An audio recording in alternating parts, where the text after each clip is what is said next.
A very warm welcome to you, and thank you so much for joining our Homeopathy 24/7 podcast.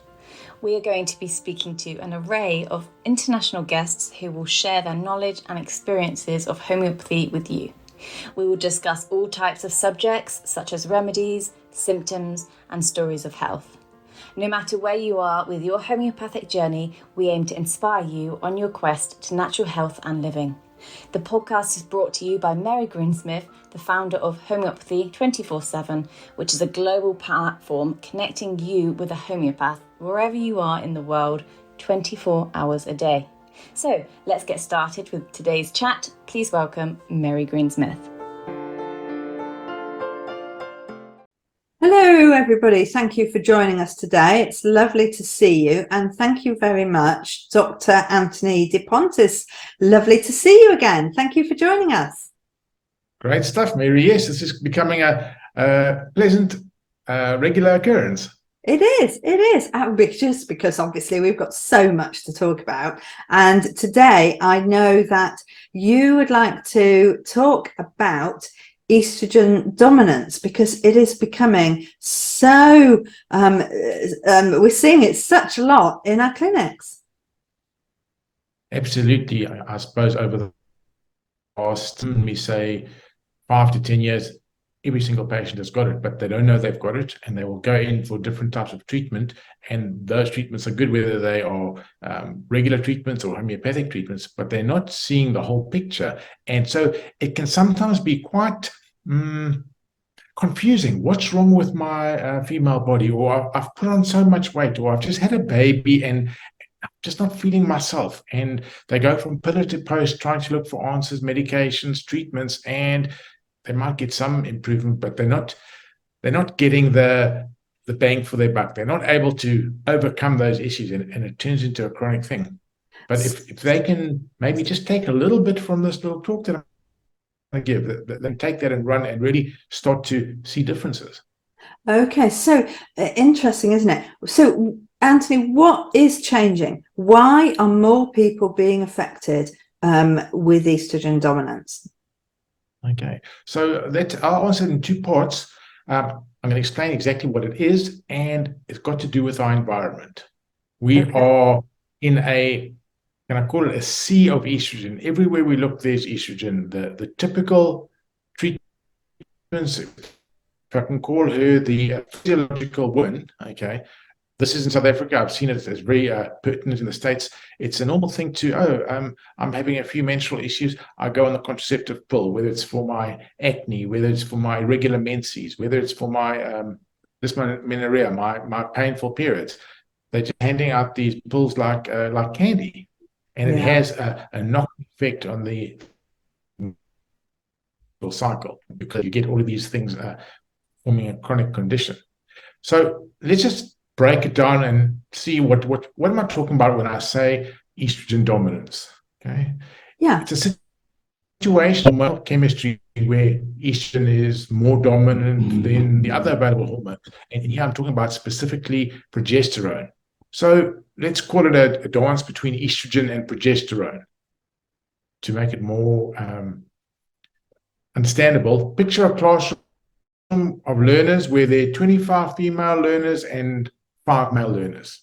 Well, you'd say that's an estrogen dominant classroom, wouldn't you? You would. I'm not saying that there's other hormones involved, but estrogen is the dominant one. Another way to say it is there is a relative deficiency of progesterone to estrogen. And how do we see this clinically? How do you know that you've got these symptoms? I can say to you, nearly every single hormonal imbalance symptom is due to estrogen dominance. It's due to this change in the relative ratio of estrogen to progesterone. And so let's just talk about some symptoms. And Mary, if you've got some often in your clinic, throw them in, but headaches to brain fog to lack of sexual drive, PCOS was polycystic ovary syndrome, irregular periods, not being able to sleep, PMS, depression, anxiety, fibroids. That's an interesting one. Breast cancer, okay, infertility.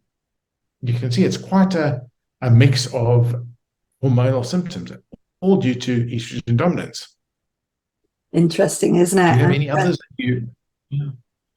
You're quite right in saying that so many people are coming into the clinic, especially I'm seeing a lot of fibroids, PCOS, have seen that an awful lot. But brain fog, yeah, it is affecting so many people. And that part of it is the stress part of it, the cortisol part of it, your stress hormone, and you get fogged out, you are just overwhelmed, overcome. Maybe I can just give a little breakdown or a very simple lesson in female physiology, and then I'm hoping everything for you. Okay, so before puberty, there's no real structural difference between a male and a female, except maybe the immature reproductive organs. Then at puberty, these immature female bodies start to develop the curves in the right places, if you know what I mean. The breasts, they get a menstrual cycle. What that means is there's an influx of estrogen. So can you see how estrogen affects growth? Whether it be growth of the uterine lining, or heavy periods, or growth in putting on weight, or water retention. You spoke earlier about fibroids and PCOS. That's all growth, getting bigger. It's all due to excess estrogen. But when I say excess estrogen, it's always a ratio. It's always in relation to progesterone. Almost if you would see it like estrogen is pulling forward and progesterone is pulling backwards. And that balance is the balance that we're looking for. And so looking at it like this, you can determine what is the cause. Is it too much estrogen, or is it too little progesterone, or is it a combination of both? And today there are basically two reasons for why this is so common. Remember when we started, I said we live in a sea of estrogen. That's our environment. And what I mean by that, you are exposed to contraceptives and synthetic estrogens. So whether you've been prescribed that contraceptive, whether you're drinking the water because the water treatment plants don't eliminate it fully, whether you're eating a regular food that contains pesticides, we are all exposed to plastics. So these all act as xenoestrogens. Xenoestrogens are synthetic estrogens that have a metabolic effect on the body. They increase the amount of estrogen in our body and in the environment. So this is why it's so important that your liver is working so well, because the liver is the organ that detoxifies your body of these estrogens. And so it can keep it at the right level so that you can have this hormone balance. So that's how we keep our estrogen in check. So it would mean don't do the synthetic estrogens. Pesticides, herbicides, well, I suppose not all of us can just eat organic. But then you've got to make sure that your liver is working sufficiently. And that's why as homeopaths so often talk about we need to detoxify the liver. To keep the liver at optimum, then you can regulate your estrogen. Number two is the stress in our environment. I'll call it a pregnenolone steal syndrome. Basically what this means is when you look at the hormonal pathway, when we stress, our body produces cortisol, the stress hormone. But to make that stress hormone, it uses progesterone. So for all intents and purposes, it's reducing our progesterone levels. So increased stress, we produce more stress hormones.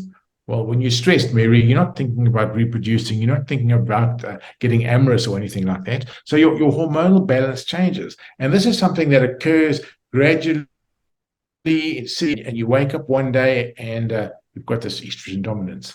To put it practically, sometimes, especially the young girls, they are fighting that battle of the estrogen progesterone ratio quite well, and then they'll wake up maybe in their 30s and they're like, oh, I'm not feeling myself, or I've put on so much weight, I can't believe it, or just after that baby, I haven't been able to drop the weight. And these are the effects of this estrogen dominance. So oh yes, there is another causation, and this is for the older ladies. This happens around perimenopause or menopause. You can go into a severe estrogen dominance. And the reason for this is at that time, all our female hormones reduce to a good degree. Okay. And that's when you don't have any menstruation. And if you don't have menstruation, you don't have ovulation. And it's ovulation that stimulates the progesterone. So you get a more severe drop in the ratio. So you get about 70% drop in your estrogen, but in your progesterone, you'd get 80, 90, 100% drop. And that's why the ratio increases. And that's why these hormonal females around menopause, they struggle so much. The hot flashes, the insomnia, that type of thing. So if I just break it down quickly, I said to you, when you're starting off, we're looking at before perimenopause, before the change of life. And that's normally you've got to watch out for your exposure to the xenoestrogens and using contraceptives in your environment. Try and stay away from that as much as possible. Like I said, contraception, it's the most damaging thing that you can do if you're a young woman, because it stops your ovulation, it reduces your progesterone, your fertility. That's why there's so much infertility going around today. Aspect, if you look at reduces progesterone, explained due to the stress and the increase in cortisol. Another reason why so many women feel so much better at ovulation time is because that's when the progesterone is highest. Now, with menopause and beyond, you've got that reduced estrogen and that reduced progesterone, and that's why you get so many of those symptoms. So just to recap, you've got to keep your liver detoxified and functioning at optimum.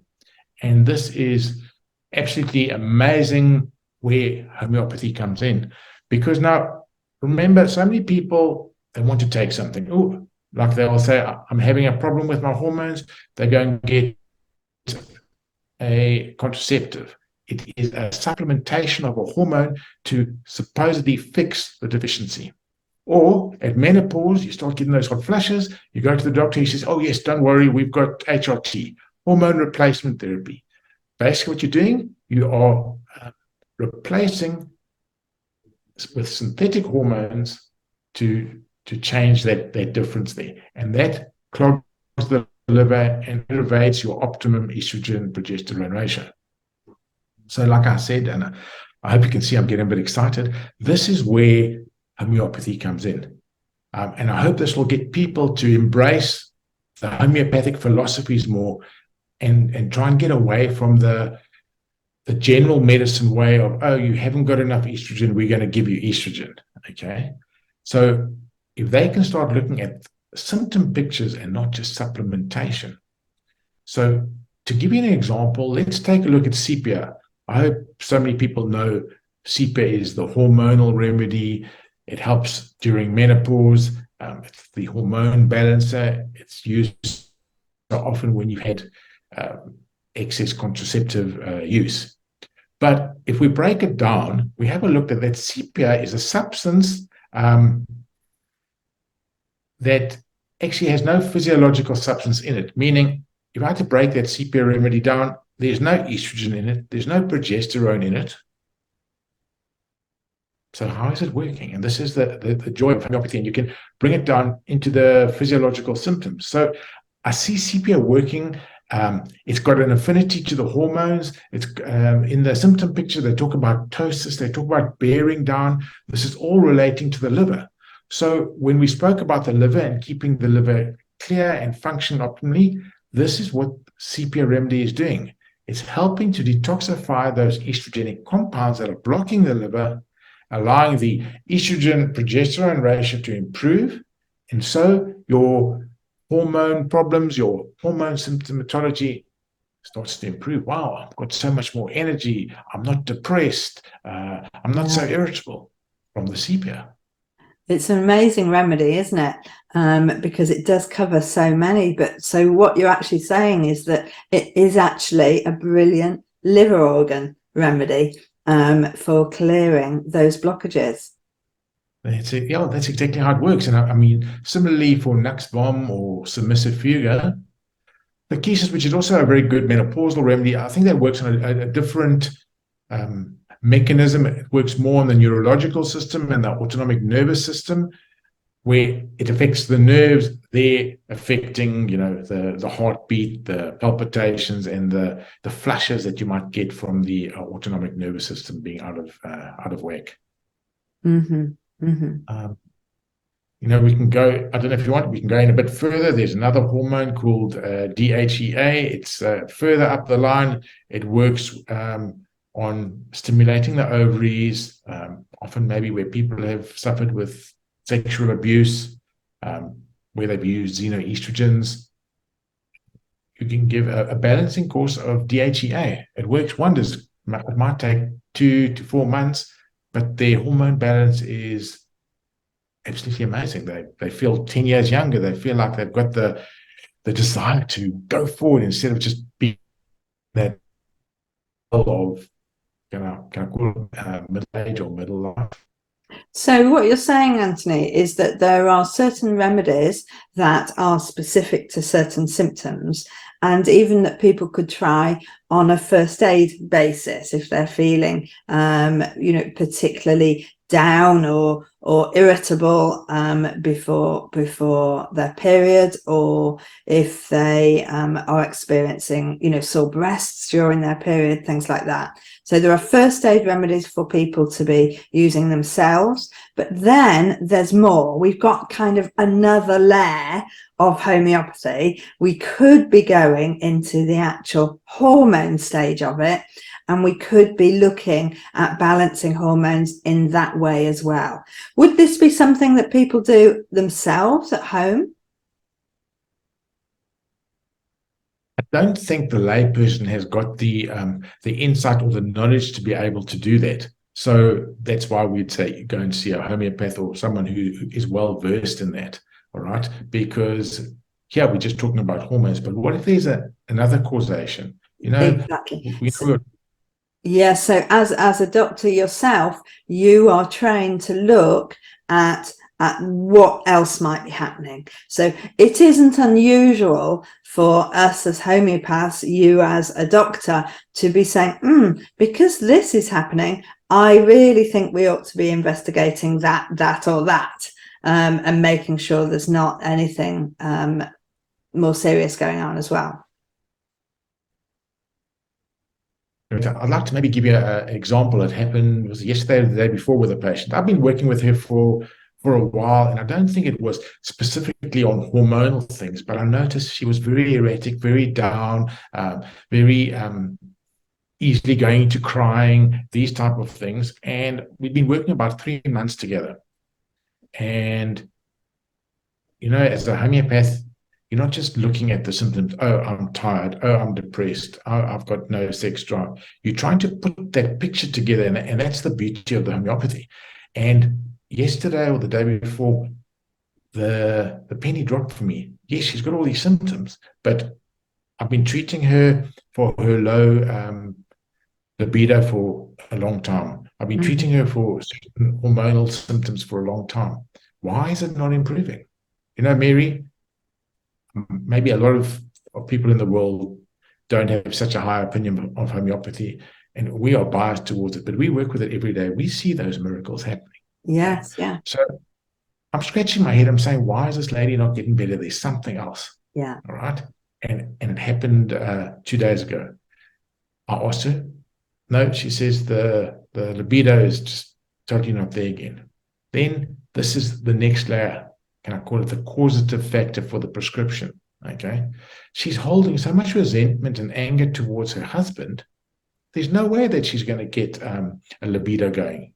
Yeah. If you are angry or resentful to the one that you're supposed to love and share yourself with, and you can't do that, you're not going to get the physiological feelings because the emotional feelings are suppressed. So we're not going to go and give a hormonal remedy for that. We're going to go and be giving the emotional remedy to clear that resentment or that anger, something like maybe a carcinosin or a staphysagria, to open that part first. And then we will get the true symptom picture, and we can, if it's meant to be or if it's indicated, we'd give the sepias or the Lachesis or whatever the pulsatilla. I think she's actually going to be pulsatilla for that indication.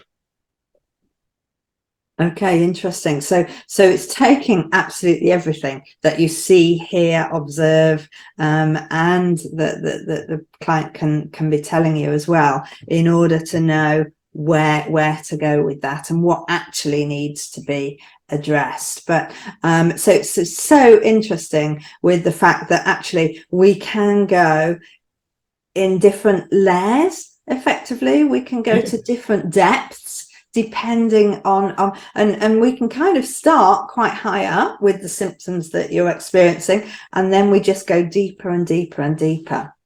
Folliculinum's a fantastic remedy as well, isn't it? Yeah.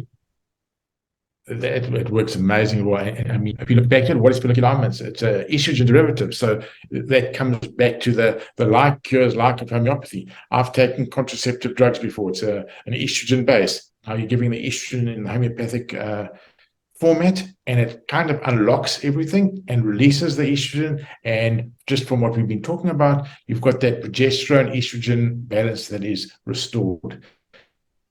So that it's just, I want to say it's almost like magic.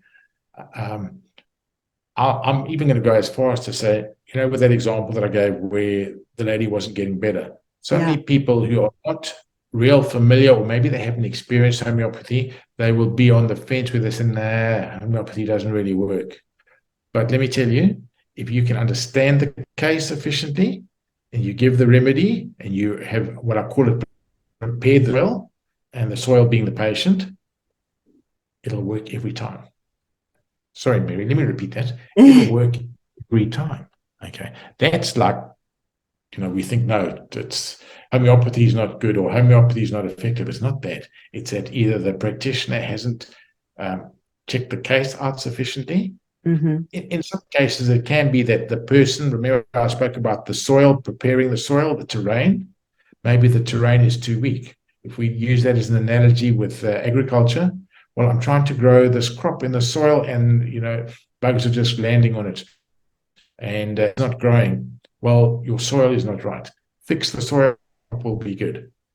And it's the same or very similar with the human body. You've got to get everything fixed up and at optimum and fertile, and then whatever you plant in that soil will grow. Or from the human side, if you have got that body resources up to scratch, what are we talking about? Lifestyle factors here. We're talking about the person gets sufficient sleep. If they worry a lot, they're able to express that worry. Okay, they exercise sufficiently. They are feeling happy, because when you're feeling happy, your neurochemicals are balanced, your hormones get stimulated, and basically, I can say you are off that hamster wheel of life. You are experiencing life. You're experiencing your purpose in life. What am I doing? You are manifesting what you want. You're not this sad, miserable person struggling through life. And that's part of what healing is, finding that out. And as homeopathic practitioners, help the patients to get there. Some have a longer road than others, but that's what healing is. And often when people move over to homeopathy, there can be like a bit of a lag phase. And then when they get it, they hang on to it for dear life, because they see how it changes their symptoms. They see how it changes their family symptoms, how they go or how they get less sick less often, and how they are happier, etc.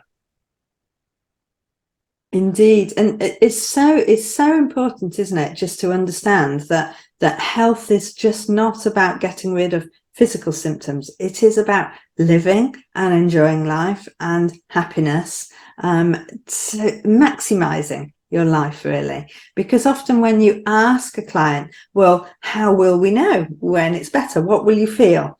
It's that we really understand where they are now, because we can compare. Absolutely. I'm finding more and more, what the patient initially arrives at your clinic for their main complaint is actually not the main complaint in the end. Yes. Okay. Because you are going, as you were talking about those layers, you're going deeper and deeper. So they might come with a, let's say I have got infertility. But by the time they leave, they're leaving a much happier person, and they realize, actually, I have given my power away and have been dancing to everybody else's tune and not what I'm wanting. And that's why your body's creative abilities have shut down. And that's why you're infertile. Yes, you've got the hormone balance that goes with it, but it's helping the person to realize their full potential. And therefore, we can understand why so many people go to a doctor's, get the tests, and the tests are coming out with, well, there's no particular reason why you're infertile, or why you're bleeding so much, or why your periods are so irregular. Whereas with homeopathy, we can quite easily see and find those causes for that. And what's just brilliant is that it doesn't have to be this way. It can be sorted. Yeah. So, I mean, I suppose, can I say this, Mary, that we use the fact that all their labs are normal, we can use that as a diagnostic test to say, okay, it's not in the physiological realm that there's an issue. It's the emotional. There's some other block that is causing the block in the river, and that's why your hormone or what they're doing. And that's where the homeopathic remedy comes in, and we look at the mind symptoms of the, I've got a lady, she's having marital stress with her husband, so she's just not interested in her husband, and that's a typical Sepia symptom. What do they call it? Indifference to those loved best. Yes. Right? Yeah. So I'm absolutely certain that if we can use the remedy to support her, she'll be able to see through that and see, why was it that she married her husband, see his good qualities again, etc. And that can be broken through, and she can have her life back, so to speak. Yes, exactly. And when we talk to people, they get it, don't they? They know deep down, but it's like a door's been closed. And when you suggest it, that, okay, yeah, I get that. I really understand that. Absolutely. I've got another example to share with you. It was last week. This lady came in, and she's got severe hair loss. She's a menopausal lady, severe hair loss. Mary, I suppose even if I ask you, being a woman, your hair, your glory, you've got lovely hair, Mary, and I imagine if you've got strands going there, what it does to the psychology of the female psyche. So she was in an absolute state, and I wasn't the first person that she came to. She had been going to see a GP, and as we said, what did she say? Oh, all the levels are fine. Okay, all right. So she comes to me with the tests. Said, oh, okay, great. Even though the autoimmune issues, everything was fine. So, like we were just discussing, I said to her, all right. So now we need to look deeper. And she's the type of lady that she's into her natural stuff, and she eats organic. So she's really trying to cover all the bases, so to speak. Mm-hmm. But clearly something that was not working. I said to her, we've got to look at the emotions. When did this start? And I said, what has been a trauma in your life? What do you think could have affected this? Well, the words weren't even out of my mouth, Mary, and the tears were in her eyes. I thought, yes, struck gold, not because she was crying or emotional, but that's her body showing us where the problem is. Exactly. Okay? Yeah. And here it was, asking some more questions. Basically, she needed Netmer, which was she had suffered a trauma in the past, and she wasn't able to let it go. So it was replaying itself in her life all the time. Yeah, amazing, isn't it? Just by having the opportunity to ask the right questions, we can find where we need to go in order to find the right remedy to help her. Yeah, I mean, in essence, I was really lucky. That was the first consultation. Sometimes it can take 3 to 6 months to get to that point, because they've got to start to trust you first and to be able to feel safe bearing their soul. But once that starts, I tell you, the speed at which they are able to start healing is huge. Amazing. Well, you've opened so many doors today, Anthony, and so many questions, which people will be wanting to ask. So we'll put your details down below so that people can contact you and find out more about how to help with estrogen dominance or any hormonal imbalance. Thank you very much for joining us. Thank you, Mary. God bless you. Thank you so much, Anthony, for discussing with us so much of this information that we really need to know about estrogen dominance and recognizing those symptoms. Really, really interesting talking to you. I hope everybody has enjoyed today's episode. Next week, I will be talking to Eugenia Kruger, who is a homeopath in Australia, who has been really building a fantastic following with her homeopathic community around the world. Eugenia is a real trailblazer, and she has a wonderful podcast, and she has new remedy kits and lots of other things as well. So talking to Eugenie next week. I look forward to seeing you there.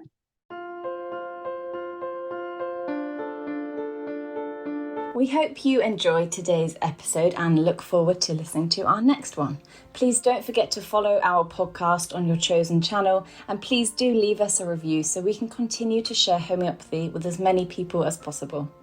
If you do have any questions, please do reach out to us on any of our social platforms mentioned in the show notes.